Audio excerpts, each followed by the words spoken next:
საღამომშვიდობისა ტელეკომპანია ბორჯომის პირდაპირ ეთერშია დღის ქრონიკა. ახალ ამბებს მე მაია მამასტარაშვილი გაგაცნობთ.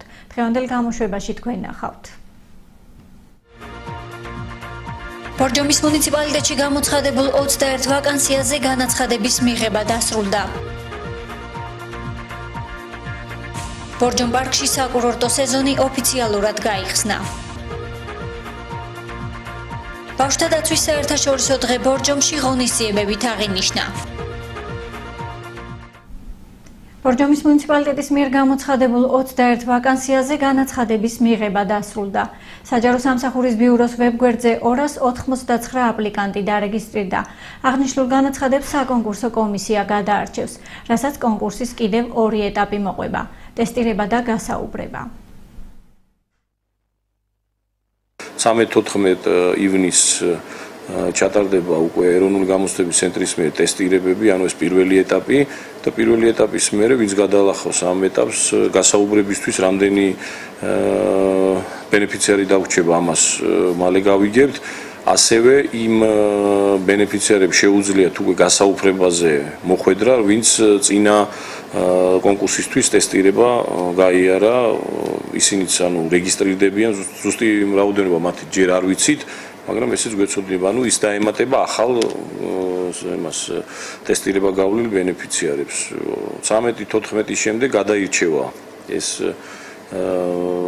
ბენეფიციარები ტესტ გავლილი და შემდეგ უკვე გასაუბრების პერიოდი ჩაინიშნება, რომელიც მერე ყველასათვის ცნობილი იქნება, როდის ჩატარდება.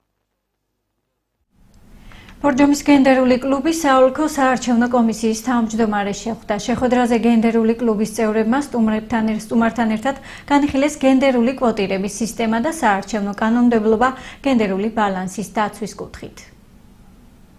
არასამთავრობო ორგანიზაცია სამცხე ჯავახეთის მედია ცენტრის პროექტის ერთად გენდერული თანასწორობისათვის ფარგლებში გენდერული კლუბი ბორჯომის საოლქო საარჩევნო კომისიის თავმჯდომარეს ლევან დევიძეს შეხვდა. ძალიან საინტერესო იყო დღევანდელი შეხვედრა გენდერულ კლუბთან, იმ ბავშვებთან, რომელსაც ძალიან ბევრი საინტერესო კითხვა ჰქონდათ, ბავშვებთან, რომლებმაც ძალიან, ასე ვთქვათ, საინტერესოდ მოусმინეს ინფორმაციას, რომლის მიწოდებაც მოკლედ მე შევეცადე, კერძოდ ეს იყო გენდერული სტატისტიკა არჩევნებთან დაკავშირებით, სამრჩეველთა ერთიან სიაში გენდერი, არჩეულ კანდიდატებთან დაკავშირებით და ასე შემდეგ. წარმატებები მინდა ვუსურვო ამ კლუბს და ჩვენის მხრივ ჩვენ ყოველთვის მზადყოფნას გამოვთქვათ იმისთვის, რომ საჭიროების შემთხვევაში ვითანამშრომლოთ და ჩვენს ხელთ არსებული ჩვენი კომპეტენციიდან გამომდინარე ინფორმაცია მივაწოდოთ დაინტერესებულ მხარეებს. დღეს ჩვენ სტუმართან ერთად გენდერული კლუბის წევრებმა იმსჯელეს გენდერული კვოტირების სისტემაზე და მის მნიშვნელობაზე. ჩვენ ასევე განვიხილეთ სხვადასხვა ქვეყნების მაგალითი, სადაც აღნიშნული კვოტირების სისტემა უკვე დანერგილია და წარმატებულად ხორციელდება. ბორჯომის საოლქო საარჩევნო კომისიის თავმჯდომარესთან ერთად გენდერული კლუბის წევრებმა განიხილეს საარჩევნო კანონმდებლობა და მასში ჩადებული ის სამართლებრივი ბერკეტები, რომლებიც ხელს უწყობს გენდერული თანასწორობის დაცვას. გენდერული კლუბის შეხვედრა სტუმართან კითხვა-პასუხის რეჟიმში წარიმართა. კლუბის წევრები განსაკუთრებით გენდერული კვოტირების სისტემით დაინტერესდნენ. ჩვენ დღეს ძირითადად ვისაუბრეთ გენდერულ კვოტირებაზე. ძალიან საინტერესო შეხვედრა იყო და საბოლოოდ ყველა ერთხმად შევთანხმდით, რომ აუცილებელია საქართველოს კანონშიც გენდერული კვოტირების შესახებ შევიდეს ერთი პუნქტი მაინც. ძალიან დიდი მადლობა ჩვენ სტუმარს ძალიან საინტერესო შეხვედრისთვის. მომეწონა დღევანდელი შეხვედრა, საინტერესო ადამიანი გავიცანით, ბევრი ისეთი რამ გავიგე, რაც არ ვიცოდი, გამოვყოფ ერთ კონკრეტულს, რომ არ ვიცოდი, მე მეგონა 10 წლის მანძილზე ცეთ პოზიტივანი არასდროს ყოფილა ქალი და დღეს გავიგე, რომ თურმე ყოფილა და საინტერესოც იყო, საინტერესოდ ისაუბრა და გავამადგა მომავალში შეძენილი ცოდნა. პროექტი ერთად გენდერული თანასწორობისათვის ეროვნულ-დემოკრატიული ინსტიტუტის მხარდაჭერით ხორციელდება. პროექტი მიზნად ისახავს სამცხე ჯავახეთსა და ქვემო ქართლის რეგიონში გენდერული თანასწორობის საკითხზე ცნობიერების ამაღლებასა და ქალთა უფლებების ადვოკატირებას. დღეს ბორჯომის ცენტრალურმა ისტორიულმა პარკმა ტრადიციულად ზაფხულის საკურორტო სეზონი გახსნა. პარკის სეზონს სიახლეებით ხვდება განახლდა ინფრასტრუქტურა. უახლოეს მომავალში კი შეიცვლება პარკში შესვლის და ატრაქციონებით სარგებლობის სისტემა. პარკში შესვლის და დასვენების მსურველებმა პლასტიკური ბარათები უნდა შეიძინონ. რაც შეეხება დღევანდელ დღეს პარკში რამდენიმე საათი ატრაქციონებით სარგებლობა უფასო იყო. ამ დღეს უფასო არის ატრაქციონები გარკვეული საათების მიხედვით. და გარდა ამისა შემოსვლა არის უფასო. სიახლეს რაც შეეხება ეს ტურნიკეტებია სიახლე, რომელიც სხვანაირი ბარათის სისტემა იქნება, ბარათზე ჩაირიცხება თანხა და ამ თანხით ატრაქციონებზე მოხდება გადახდა. ანუ იქ მოლარესთან და მასთან აღარ ექნებათ კონტაქტი, ხელზე აღარ იქნება. ბარათის აქვე ჩაირიცხება, ან ზემოთ იქნება კიდე ერთი მოლარე, რომელთაც ჩაირიცხება თანხა ბარათზე და იმ ბარათით ატრაქციონებზე ჩვეულებრივად.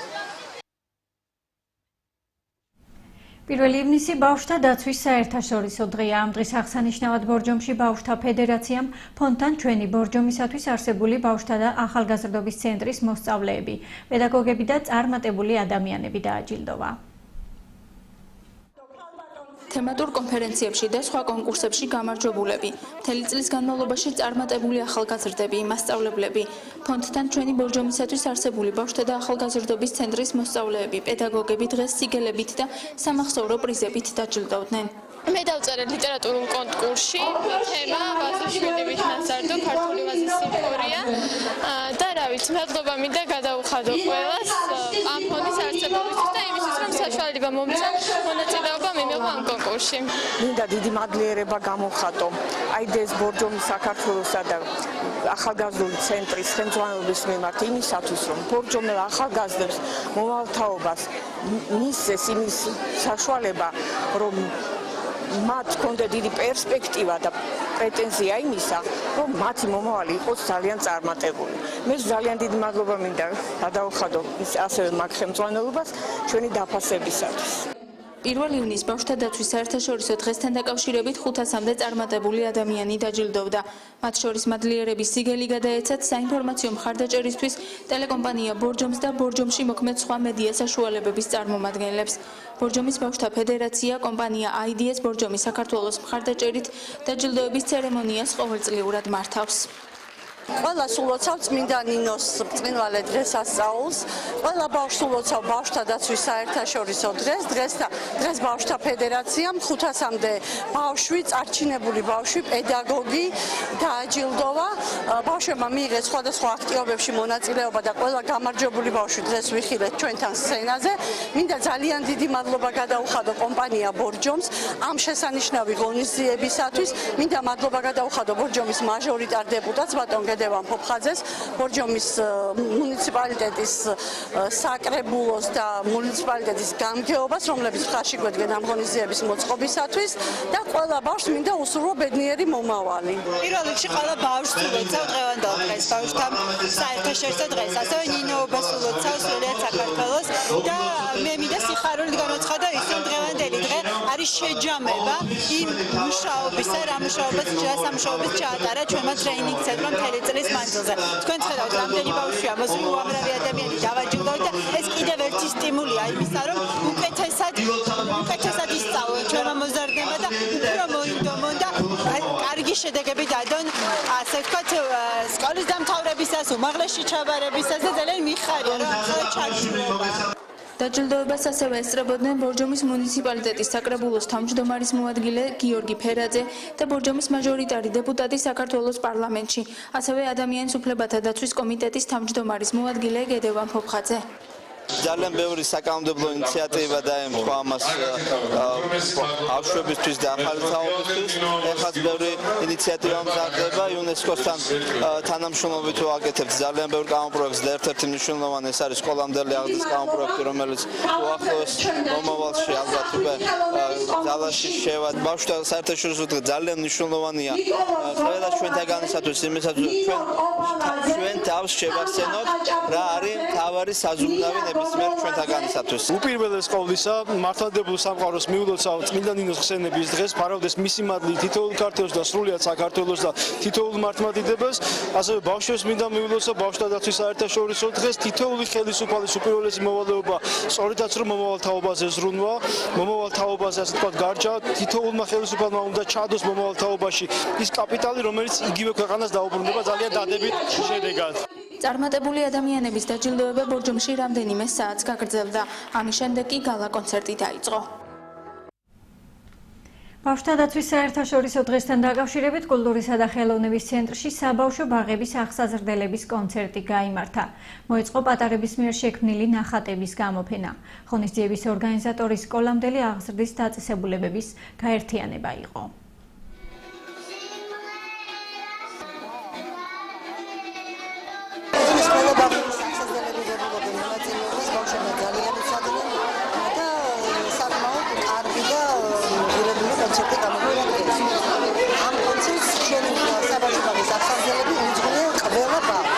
ძალიან მომეწონა, დიდი კმაყოფილებით ვიმტივარ, ჩემი შვილიშვილიც მღეროდა.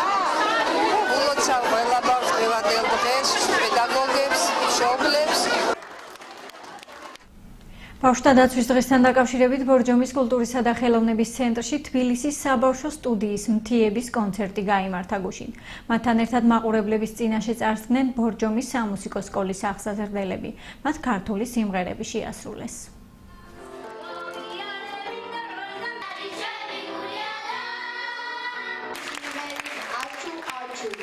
სტუდია არის ეს რატი დურგლიშვილის და ჩემი ვაჟა დურგლიშვილის სახელობის სტუდია მთიები. ეს არის ანსამბლ მთიების ბაზაზია. ჩვენ უკვე კახეთში ვიყავით. ეხლა დღეს აქ გვაქვს კონცერტი, მე გვექნება ჩვენ სხვადასხვა ქალაქებში, ქუთაისში იქნება რაც ტურნე გვაქვს რაღაც ასეთი. მე დიდად მადლობელი ვარ, რომ ვიხილე ისე თქვენი ლამაზი ქალაქი. ბავშვთა საერთაშორისო დღესთან დაკავშირებით გადავწყვიტეთ, რომ დღეს მოგვეწვია კომპოზიტორი ვაჟა დურგლიშვილი. უნდა რომ თავისი გამოცდილება გაუზიაროს ჩვენს პედაგოგებს და შემდეგ კონცერტის მერე მოხდება მათთან შეხვედრა, გასაუბრება ნოტების დაგვიტოვებს და ასე შემდეგ.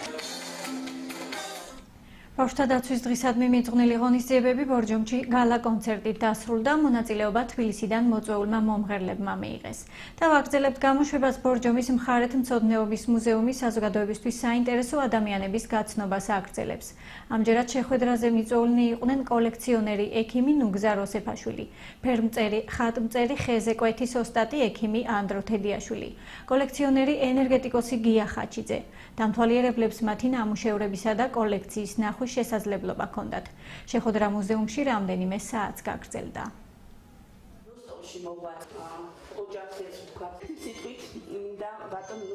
საქართველოში ჯერ არავის არ აქვს ეს კოლექცია. ამიტომ დიდი მადლობელი ვარ, რომ მომეცა საშუალება აი ბორჯომის საზოგადოებისთვის რომ მეჩვენებინა ეს. ძალიან იმედი მაქვს, რომ აი ამის შემდეგ ქარხნის დირექტორები მომცემენ საშუალებას, რომ ესე იგი მე შევავსო ეს კოლექცია თანამედროვე ეტიკეტებით და მათ შორის იმითიც, რომელიც გადიან საზღვარგარეთ. ნუმიზმატიკით ვარ დაკავებული, დიდი ხანი არ არის და ახლობებით 4 წელია. მაგრამ უკვე საკმაოდ წარმატებები მაქვს, მონეტები 400-500 სალამდე მაქვს მონეტა, საერთო ჯამში 1000 სალი, მაგრამ 500 უფრო საინტერესო მონეტა. და ეს გამოფენა გამიგედა, ძალიან მადლობელი ვარ ქალბატონი ვიოლეტასი. გრიგოლ ჩივაძის სახელობის ფესტივალი გაიმართა ბორჯომში. ფესტივალი უკვე მერვე წელია ტარდება. მონაწილეობა ბორჯომში არსებულმა ყველა ქორეოგრაფიულმა ანსამბლმა მიიღო. გრიგოლ ჩივაძის სახელობის ფესტივალი ბორჯომში ჯგუფმა დრამის ბიჭებმა გახსნა. შესრულდა ქართული ხალხური ცეკვები. ფესტივალში მონაწილეობა კულტურისა და ხელოვნების ცენტრის ყველა ქორეოგრაფიულმა ანსამბლმა მიიღო. გარდა ბორჯომში არსებული ქორეოგრაფიული ანსამბლებისა, ასევე ჩვენთან იმყოფება და ფესტივალის ორგანიზებაში იღებს მონაწილეობას ჩვენთან ერთად ბატონ გრიგოლ ჩივაძის შვილიშვილი თეო ჩივაძე, რომელიც არის თბილისის ბავშვთა ქორეოგრაფიული ანსამბლის ხელმძღვანელი. ყოველთვის ვცდილობ, რომ ეს არ დაირღვეს ეს ტრადიცია და მისი სახელი ყოველთვის გუხდეს. არა მარტო ბორჯომში, საერთოდ საქართველოში, იმიტომ რომ ძალიან დიდი ღვაწლი აქვს. ეხლა საერთაშორისოს გავხდი ამას. გრიგოლ ჩივაძის სახელობის ფესტივალი ბორჯომში ტრადიციულია და უკვე მერვე წელია ტარდება. ფესტივალს ადგილობრივებთან ერთად ესწრებოდნენ თბილისიდან მოწვეული ცნობილი ქორეოგრაფებიც.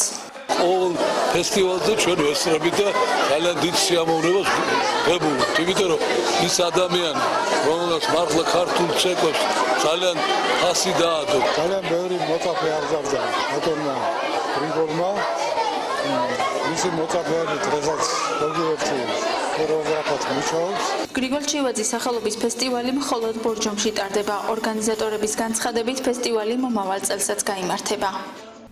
გამოშვების ბოლოს კი ვნახოთ, როგორი ამინდი იქნება ბორჯომში ხვალ და მომდევნო დღეებში.